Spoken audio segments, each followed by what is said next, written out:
Espagne.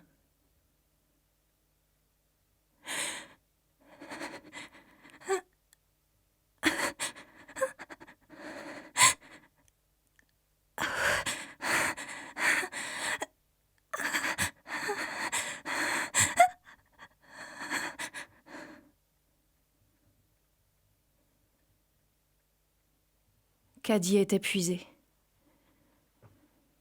Elle s'appuie sur ses bras ankylosés pour que son propre poids n'exacerbe pas trop ses blessures. Depuis plusieurs heures, elle se trouve là, au milieu de ces 3 barricades tranchantes, les jambes de part et d'autre de ce mur de fer érigé pour la décourager de le franchir, et qui lui tranche la chair parce qu'elle s'est accrochée à un dernier espoir, celui d'y grimper malgré tout.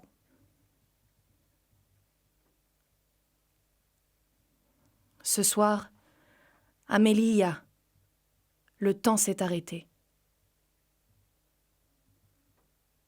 Mais Caddy n'a plus peur. L'Espagne ne veut pas d'elle. L'Europe ne veut pas d'elle. Son Eldorado préfère la voir en lambeaux, écorchée sur ses frontières plutôt qu'en son sein. Elle l'a compris depuis longtemps. Mais non, Caddy n'a plus peur. L'Europe n'est pas prête à accueillir son cœur, ses rêves, ses espoirs. L'Europe la préfère dans sa maison réduite en cendres où cohabitent les fantômes des membres de sa famille massacrés. Peu importe. Caddy n'a plus peur. Le temps et la route lui ont appris à apprivoiser son effroi. Caddy sait que son cœur battra très bientôt pour la toute dernière fois. Elle le sent dans ses tripes.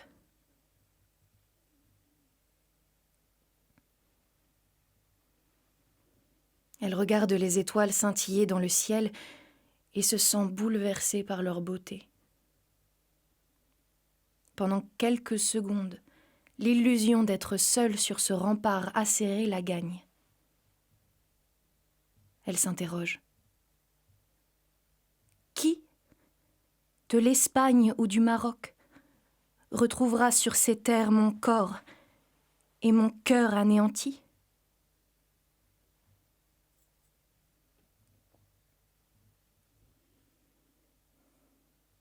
Mali. Doucement, Fatou se réveille. Un petit coup de pied au creux de son ventre vient interrompre sa sieste. Elle aime sentir son bébé bouger. Chacun des mouvements qu'elle perçoit lui signifie que le souffle de la vie anime ce petit être. Et même si ce 4e accouchement la terrorise autant que les précédents, elle se réjouit de rencontrer son petit. Lorsqu'Amadou a demandé sa main à son père 20 ans plus tôt, Fatou s'était sentie soulagée. Elle n'était pas amoureuse d'Amadou, mais il avait un cœur pur. Et sa douceur se reflétait sur son visage anguleux.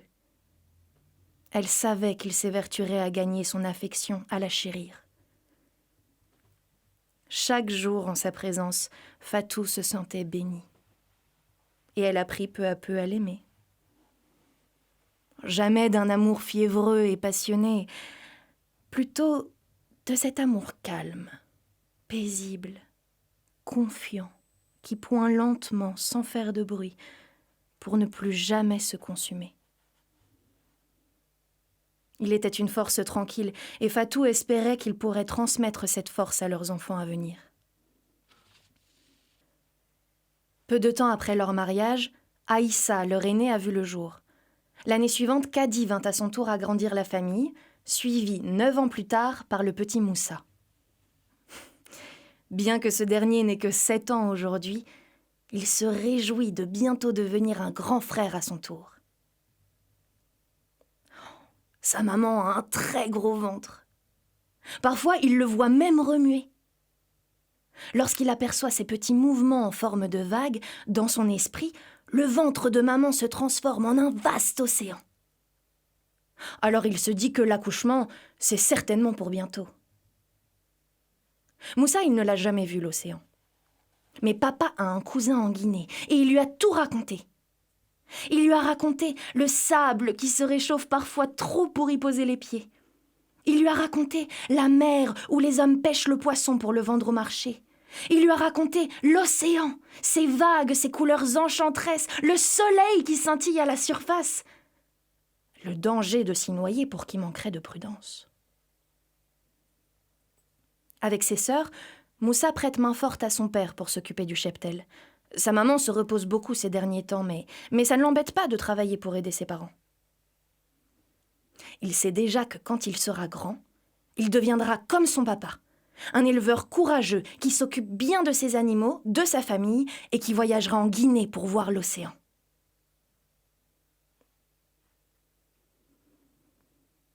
Toujours allongé sur sa natte, les yeux encore rougis par sa sieste, Fatou observe Kadi. Sa petite fille est assise devant la maison. À côté d'elle, une petite chèvre noire et blanche aux yeux en forme de bille et au ventre arrondi est occupée à mastiquer de la paille.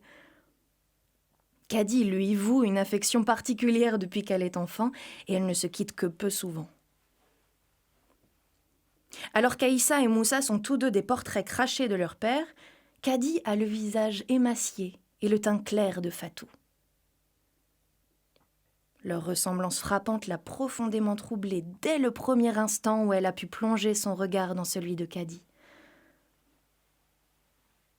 Et au fond de son cœur, Fatou ne peut s'empêcher de ressentir une tendresse particulière pour sa fille, à qui elle s'identifie profondément. Kadi lève les yeux vers sa mère et croise son regard. « Tout va bien, maman ? » ?»« Oh, oui. » »« Sais-tu où sont Aïssa et Moussa ? » ?»« Près du troupeau, avec Pa. »« Va les chercher avant qu'il ne fasse sombre. » Kadi obéit sans broncher. Elle se lève et s'engage sur le chemin qui traverse le village, sa petite chèvre préférée sur les talons. Fatou l'observe s'éloigner d'un pas tranquille jusqu'à ce qu'elle disparaisse derrière la case voisine. Puis, elle se lève à son tour et s'étire autant que son dos courbaturé le lui permet encore. Elle profite de cette sensation divine que lui procure cet étirement. Comme si son corps tout entier s'allongeait, comme si son ventre lourd s'allégeait le temps d'une seconde.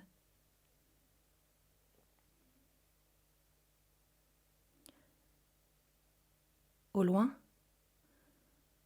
un vrombissement attire son attention, mettant fin à ce moment de grâce. Elle tend l'oreille. Le bruit se rapproche. En quelques secondes, le vrombissement se transforme en un tapage infernal. Des motos. Le pouls de Fatou s'accélère. Il y a 2 mois, des voleurs leur ont dérobé 4 de leurs précieuses vaches. Et s'ils étaient revenus ? Mais les motos sont trop nombreuses. Il ne s'agit pas de simples voleurs. Fatou se sent vaciller. Son cœur de maman lui hurle que sa famille est en danger. Elle veut crier le nom d'Amadou, de ses enfants. Mais aucun son ne sort de sa gorge. Des cris d'hommes s'élèvent à quelques mètres d'elle. Un crépitement attire son attention à sa gauche, alors elle tourne la tête. En quelques secondes, le village s'embrase. Les flammes dévorent les toits. Fatou transpire et pourtant elle se sent frigorifiée, étourdie aussi, et ça lui donne la nausée. Elle pose ses mains sur son ventre arrondi et s'évanouit. Kadi et sa petite chèvre s'avancent toutes deux sur le sentier traversant le village. La seconde interrompant régulièrement son périple afin de se mettre à peu près tout ce qu'elle peut trouver sous la dent. Kadi a-t-elle en premier lieu aperçu les motos au loin ? Ou entendu le rugissement provoqué par leur moteur ? Elle est incapable de le dire. Le cataclysme qui se produit autour d'elle à cet instant déchaîne ses sens. Sa petite chèvre, horrifiée par ce vacarme, se met à bêler sans relâche. Kadi s'approche d'elle avec l'intention de la prendre dans ses bras et de courir prévenir sa mère. Alors qu'elle se penche vers elle, une balle traverse le petit crâne de sa chèvre. Caddy sent son cœur exploser en morceaux dans sa poitrine. Des larmes salées coulent sur ses joues pour mourir sur ses lèvres. Mais l'instinct de survie la réanime. Elle fonce vers sa case. Maman est étalée par terre. Caddy se penche vers elle, la prend par les épaules et la secoue. Fatou tressaille mais n'ouvre pas les yeux. Des hommes s'approchent en criant, crosse et machette à la main. Caddy court se cacher dans sa case. Un homme s'arrête à hauteur de Fatou. Il la bat violemment. Fatou ouvre les yeux et pousse un cri. L'homme lui porte un coup de crosse sur la tempe. Du sang coule des oreilles de Fatou et d'entre ses cuisses. Son ventre se meut en petites vagues pour la toute dernière fois. Caddy presse ses mains contre sa bouche pour ne pas hurler. Elle reconnaît les vêtements de l'homme qui frappe sa mère. C'est un chasseur. Caddy sait la haine que se vouent ses assaillants et son peuple à elle. Elle sait l'immensité du gouffre entre leurs ethnies qui se déchirent. Elle sait aussi que si ces hommes la trouvent, ils seront féroces avec elle. Alors elle décampe à toute vitesse sans se retourner. Les sons se mélangent autour d'elle. Des pleurs d'enfants terrorisés, des cris de gens effrayés cherchant à fuir, des hurlements de rage de personnes animées par l'infâme volonté d'ôter la vie. Le bêlement des chèvres, le meuglement des vaches, les cases embrasées qui s'écroulent. Caddy ne s'arrête pas de courir. Elle traverse ce chaos, poussée par la peur et par l'espoir de parvenir à se cacher derrière les arbres qui entourent le village. À bout de souffle, elle s'accroupit derrière l'un d'eux.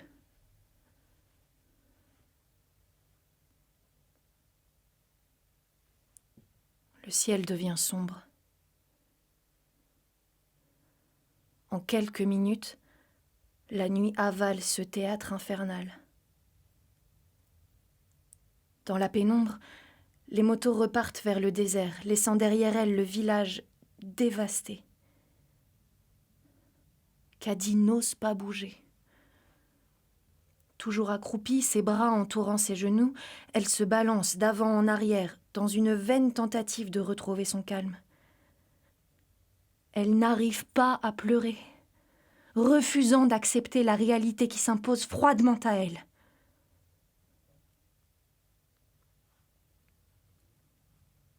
Après quelques minutes, peut-être quelques heures, Caddy entend un murmure entre les arbres. Caddy, c'est toi? C'est qui? C'est moi. C'est Teddy. Une voix familière, rassurante. Teddy, de 5 ans son aîné, est souvent venu aider Amadou au champ en échange d'un peu de lait ou de fromage. Il s'approche d'elle et la serre dans ses bras. Pressé contre sa poitrine, Caddy perçoit les battements de son cœur. Ses pulsations lentes et régulières la rassurent un peu. Et elle se relâche. Enfin, la boule coincée dans sa gorge se libère et se métamorphose en larmes muettes. Teddy lui dit qu'il faut partir. Caddy lui répond qu'elle doit chercher son père, Aïssa et Moussa. Teddy lui explique qu'il était au champ quand les chasseurs sont arrivés, qu'il les a vus tomber entre leurs mains, qu'il est désolé. En cet instant, ne reste à Caddy que son chagrin et une infinité de questions. Mais Teddy a les réponses. Teddy répond qu'il sait quoi faire, où aller. L'Europe. L'Europe? Oui, l'Europe. Il lui demande si elle est son alliée. Si en cet instant où ils ne sont plus que tous les deux, il peut lui confier un secret qu'il protège depuis quelque temps. Et il se livre à elle, le cœur à découvert. Il lui dit son désir ardent pour les garçons. Il lui dit cet amour qu'il ne pourra jamais connaître s'il reste ici. Il lui dit qu'il va faire de cet enfer qu'ils viennent de vivre sa chance d'un avenir plus clément. Il l'a vu sur Internet. En Europe, des hommes s'aiment et même se marient. L'amour n'a pas de conditions, l'amour n'est pas à craindre. Et avant d'en aimer d'autres, il pourra enfin s'aimer lui-même. En cet instant, ne reste à Caddy que son chagrin, Teddy et ses réponses. Alors, elle remet sa vie entre les mains de Dieu et elle suit Teddy. Il l'emmène à ce qu'il reste de la case qu'il partageait avec ses parents. Des survivants de l'attaque errent dans le village à la recherche de leurs proches, de leurs biens, de leurs animaux, à la recherche d'eux-mêmes. Juste derrière sa case, à l'abri des regards, Teddy creuse la terre de ses mains jusqu'à en sortir un petit coffre. Caddy comprend. Teddy projette de rejoindre l'Europe depuis longtemps, et il a déjà sauvé de l'argent pour le faire. Alors elle l'emmène à son tour à sa case à elle, pour emporter les francs gagnés par son père. Et c'est avec ce modeste butin qu'ils prennent un bus qui les dépose une 12aine d'heures plus tard à Gao. Là, Teddy paie un passeur qui arrange leur trajet pour Kidal. Un peu moins de 10 heures plus tard, arrivés à destination, d'autres passeurs les attendent. Caddy, Teddy et d'autres candidats à une vie meilleure embarquent à l'arrière d'un vieux 4x4. Pressés les uns contre les autres, ils disparaissent dans le désert.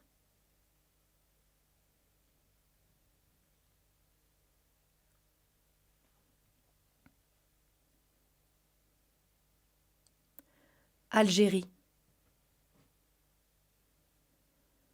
Plusieurs semaines se sont écoulées. Enfin, ils arrivent à Tamanrasset. La faim, la soif et les corps sans vie çà et là dans le sable ont jalonné leur traversée du désert. À la frontière qui sépare le Mali de l'Algérie, Caddy, Teddy et les autres survivants de leur périple ont déboursé beaucoup d'argent pour soudoyer les militaires qui barraient l'accès au pays. Le peu d'économie restant à Caddy est bien caché dans ses chaussettes.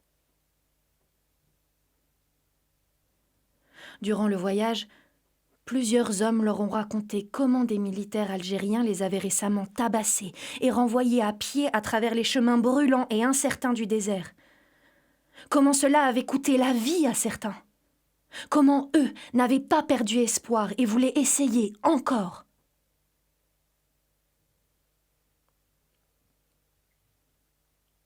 Le soleil est haut dans le ciel. Caddy et Teddy se reposent à l'ombre d'un grand rocher à quelques kilomètres de la ville. Caddy contemple le visage de Teddy, encore tuméfié par les coups portés par un passeur qui voulait s'en prendre à elle. Elle se dit que Teddy est la preuve qu'elle a une bonne étoile qui veille sur elle, et ça lui donne un peu d'espoir. Au cours de leur voyage, il l'a protégée comme le ferait un grand frère. Il n'a jamais cessé de veiller sur elle. Un élan de tendresse l'envahit. Elle prend conscience de l'amour qu'elle lui porte. Il est sa famille. Le lien qu'ils partagent leur a permis de traverser l'enfer. Pour la première fois depuis longtemps, elle goûte à un sentiment de joie et elle décide de le savourer. Elle sait que les prochains jours seront difficiles. Ils ont tous deux besoin de 60 000 dinars pour parvenir à leur prochaine destination. Ils vont devoir travailler dur pour payer le voyage qui les amènera au dernier pays qui les sépare de leur dessein.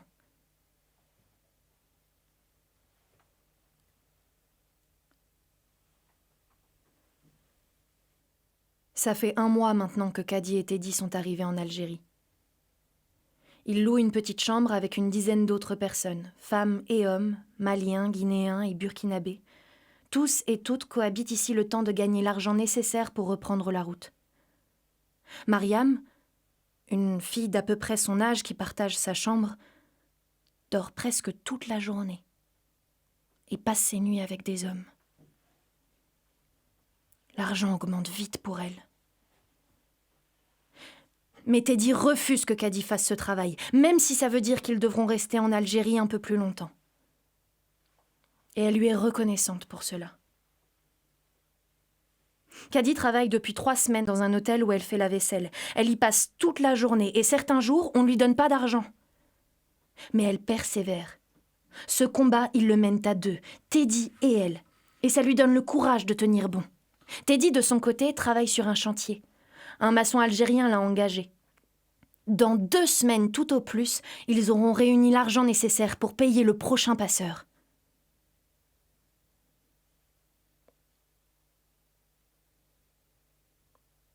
Maroc. Le dos de Caddy l'a fait souffrir. Ça fait 2 semaines qu'elle et Teddy travaillent dans une plantation de haricots. Chaque matin, le patron promet que la paie journalière arrivera le soir. Chaque soir, il ne leur apporte rien d'autre que leur unique repas quotidien. De l'eau, une soupe et un petit morceau de pain. Des passeurs viennent chercher les travailleurs trop affaiblis et qui ne rapportent plus rien. À en croire la rumeur, ceux-là finissent esclaves. Caddy et Teddy doivent s'enfuir. Une nuit, ils embarquent dans un vieux taxi à la carrosserie aussi rouillée que cabossée. Caddy sort l'argent resté dans ses chaussettes. Ça fait plusieurs heures que le taxi sillonne les routes marocaines vers le nord. S'ils se font arrêter, ils seront battus. Possiblement torturés, assurément expulsés. Caddy prie. Son voyage ne peut pas s'arrêter là, dans ce taxi dégoûtant et abîmé. Elle est trop près du but.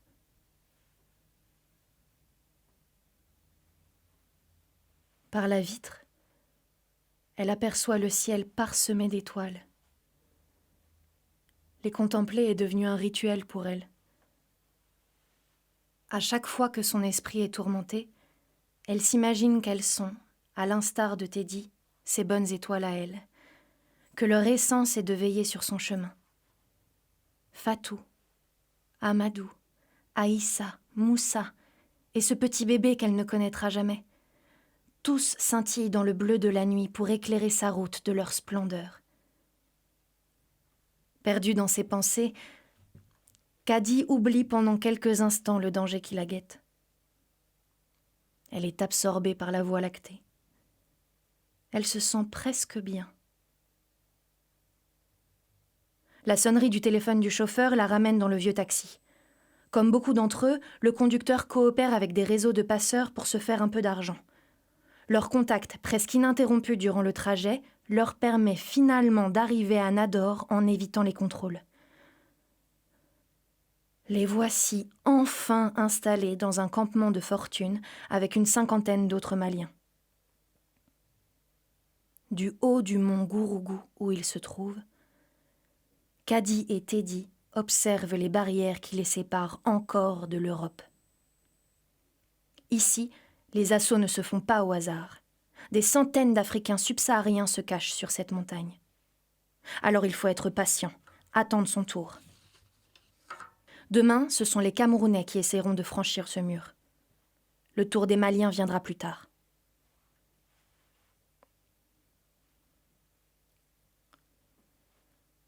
Ça fait 3 mois que Caddy est arrivé là.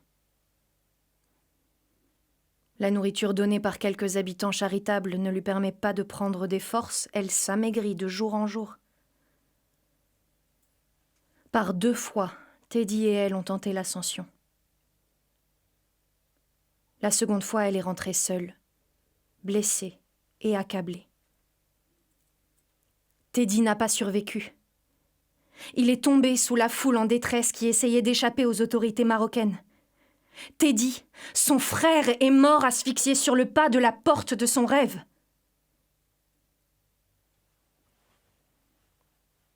Dans la magnificence du ciel, il a rejoint à son tour les bonnes étoiles de Cady.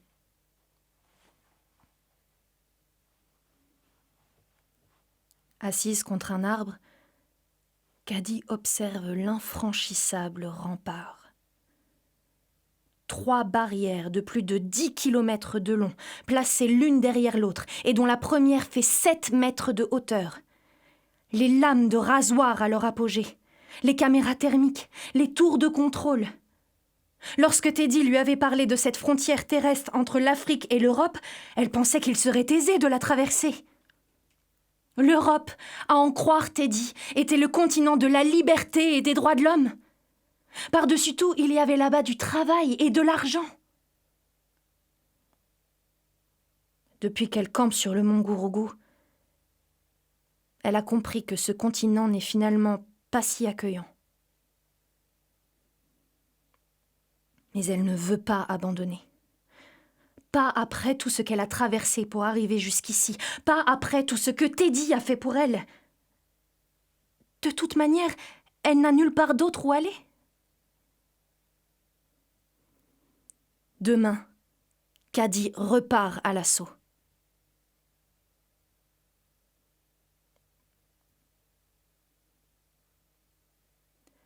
Espagne.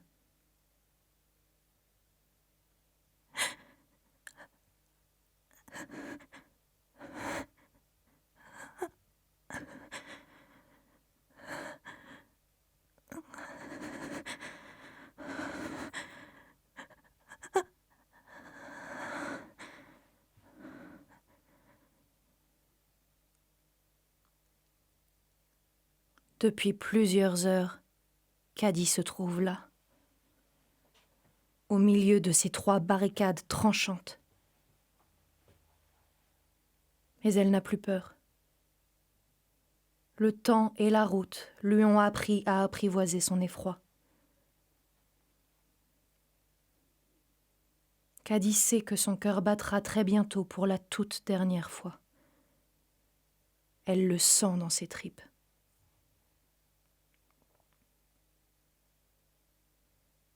Elle regarde les étoiles scintiller dans le ciel et se sent bouleversée par leur beauté. Pendant quelques secondes, l'illusion d'être seule sur ce rempart acéré la gagne.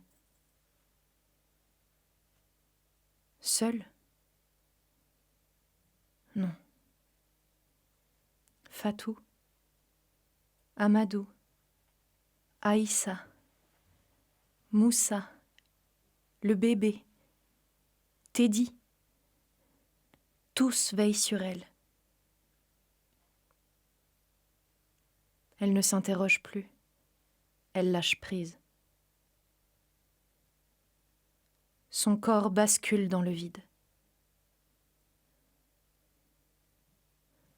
À son tour, elle rejoint les étoiles.